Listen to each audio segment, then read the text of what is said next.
vampires suck. No, really, they do.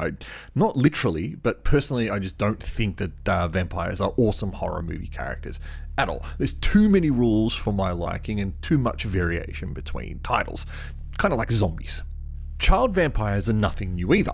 I grew up when Interview with the Vampire was one of the most popular movies of the year, thanks mostly to Brad Pitt and Tom Cruise and not Kirsten Dunst. But that was hardly a traditional horror film, more like a bromance with a curly-haired vampire child. However, Abigail decided to give the audience almost everything they wanted in a horror movie. Plenty of gore, and I mean plenty of gore. The exploding body scenes are some of the goriest and hilarious scenes you'll ever see in a modern horror flick. And the makeup effects used to bring Abigail and others to life look terrific.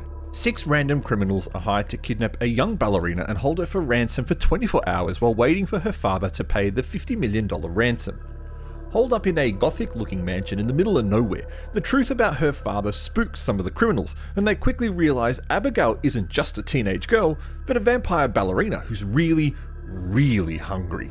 It's quite a fun plot actually, and reminds me a little bit of an action movie where a whole bunch of people have just pulled off the perfect heist and need to go hide somewhere to wait for all the heat to die down, and they give themselves code names in order to not divulge their identities.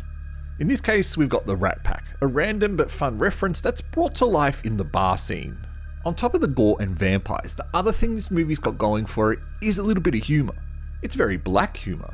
There's no intention here to make a parody film or a traditional comedy horror, rather the humour is used to bring lighter side to both the characters and the violence. And you know what, speaking of characters, they're not truly awful and annoying like most modern horror movie characters are, and off the top of my head I can think of characters like It's a Wonderful Knife and Bodies, Bodies, Bodies, where they are truly horrible, vile people. Sure, there are a few annoying characters, but overall, nothing disappointing here at all. If you're a fan of traditional vampire films, then I'm not sure what your mileage will be with this film. As someone who doesn't like vampire films, I'm not sure if you think this one does them justice or if this movie is a travesty.